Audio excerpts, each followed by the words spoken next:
Coming up on Mountain News this morning, a Frankfort man is in jail after assaulting his newborn child. And we take a look at how sports betting has affected the Commonwealth almost 2 months later. Dedicated to Eastern and Southern Kentucky, this is WYMT Mountain News this morning.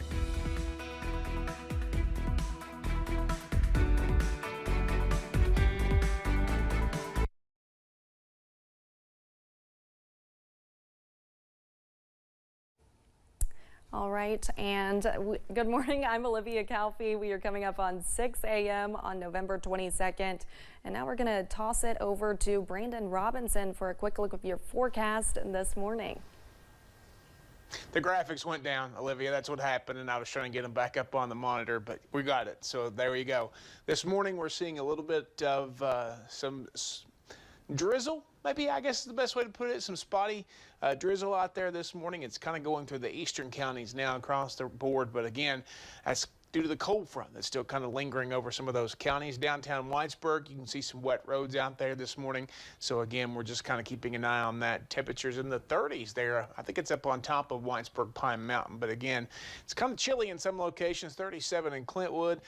40 now in, or excuse me, 37 in Wise, 40 in Clintwood, and then you see a lot of low to mid 40s out there across the rest of the region. So the breakdown today, we're going to continue to fall for just a little bit, then we're going to start to rebound as we head toward the daytime hours. It's not going to be 50. That was our midnight high, but I do think we'll stabilize in the mid 40s, and I do believe we'll start to see those clouds clear a little bit later on. Olivia? All right, thank you, Brandon. Several crashes were reported across central and eastern Kentucky yesterday. One woman from Tennessee died on I-75 in Rockcastle County. The Laurel County Sheriff's Office says at one point there were more than 8 traffic accidents in an hour in that county. Some people were hurt, and officials are asking drivers to be careful and slow down.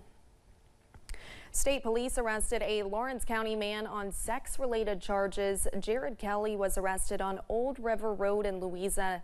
Police say Kelly used Facebook and Facebook Messenger to solicit underage girls into sending explicit images of themselves. Kelly is being held at the Big Sandy Regional Detention Center. In Frankfort, police say a newborn was assaulted by her father, and the mother is also facing charges because police say she knew about it and did nothing to stop it. Police say Erin Fredrickson admitted to assaulting the baby to quiet her crying. The baby's mother, Helena Herbert, said Fredrickson tried to smother the baby.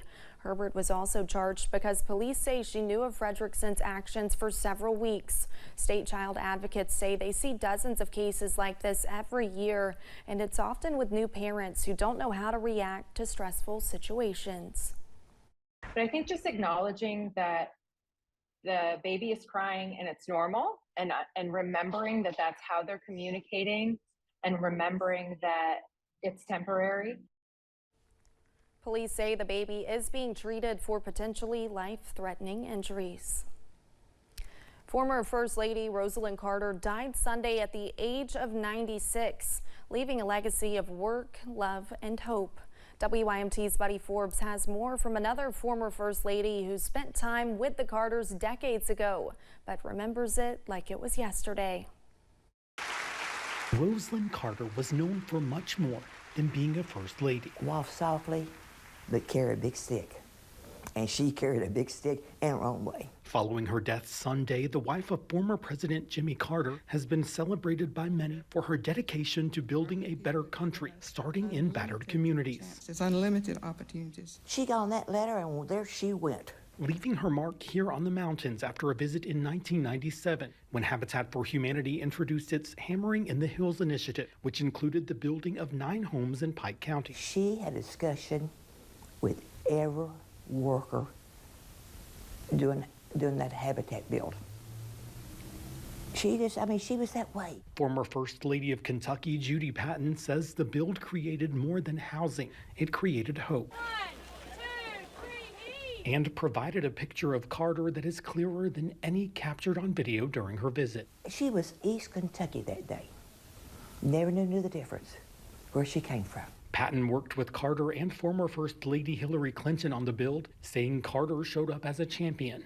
building up the people who were building the home. She made us feel proud that we were East Kentuckians and that we were doing something good for someone else who could never have a home. That's her legacy. And while she says her condolences for the former president's loss will never be enough, I think God sent them down to show us, everybody, all over the world, how we should live our lives. she knows the things his wife left behind will never be forgotten. In Pike County, Buddy Forbes, WYMT Mountain News. Patton says the only thing more evident than Mrs. Carter's love for her work was the love she shared with her husband, saying they were the true definition of partners. It has been just short of 2 months since both in-person and online sports betting became legal here in the state of Kentucky. Governor Beshear recently announced that nearly $448 million has been wagered in the state so far. But how has the legalization of sports betting in the Commonwealth affected our neighboring states? Samantha Valentino has the answer. Now that sports betting is legal in Kentucky, experts predicted bordering states might see a drop in their handles. You're not seeing people leave Kentucky every weekend to go bet on college football or the NFL like you were seeing in years past. Indiana was expected to see the largest impact as the state borders Louisville, Kentucky's largest city. Last month, Indiana saw a handle of $429.7 million. That's a slight drop from the state's handle in October of last year, $446.2 million. Caesars Southern Indiana sits just across the river from Louisville. It saw a $2.9 million handle drop last month compared to October of 2022. I don't think Kentucky has really had a major impact on surrounding states in terms of, drastically reducing their handle, drastically reducing their figures. Robert Linehan is a sports betting regulatory expert and editor of Sports Betting Dime. He says about 650,000 unique online sports betting accounts have been created in Kentucky. Governor Beshear announced that nearly $448 million has been wagered since sports betting began in Kentucky. However, we don't yet know how much of that money will actually benefit the state. You're taxing the revenue that's coming in with the operators without knowing what revenues the operators are posting, what they're reporting. We have no idea what Kentucky is making in taxes. Linehan says we should expect those reports soon. In Lexington, Samantha Valentino, WKYT. Linehan says something unique about sports betting in the Commonwealth is Governor Beshear's promotion of it, adding it is not often you see governors embracing sports betting as much as Beshear has. Pikeville's annual Winterfest is icing its way into the city this weekend, inviting everyone to enjoy the snowy season starting Saturday. The city park has planted the imitation ice rink, the Nutcrackers are on guard, and the streets of Pikeville are strung with lights as Winterfest begins. The annual town favorite invites folks to get festive after Thanksgiving, opening the park to skaters and more, preparing to dash into the month of December. Just great time to come out, enjoy all that, and it kicks off this weekend during Shop Small Saturday. So you can come with the family, do some ice skating, go out do some shopping. It's just a quick one-stop shop, and it's all in walking distance of Main Street. Winterfest will also include horse-drawn carriage rides, Santa visits, and more, running Thursday through Sunday until December 31st.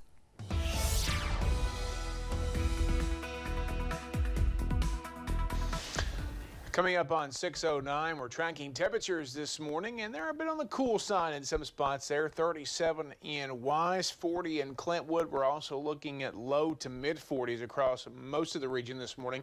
Daytime high was at midnight, right around 50. It'll drop for a little bit, and then it'll stabilize this afternoon as we get deeper into it. Let's take a look at statewide temperatures.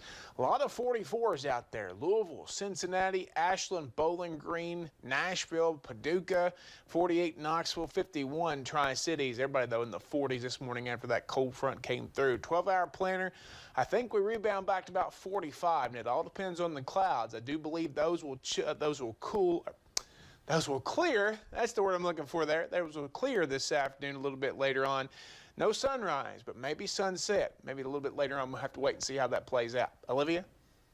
Thank you, Brandon, and thanks for joining Mountain News this morning. More news is on the way. Coming up, yesterday, President Biden gave an update on the war on fentanyl that killed nearly 73,000 Americans in 2022.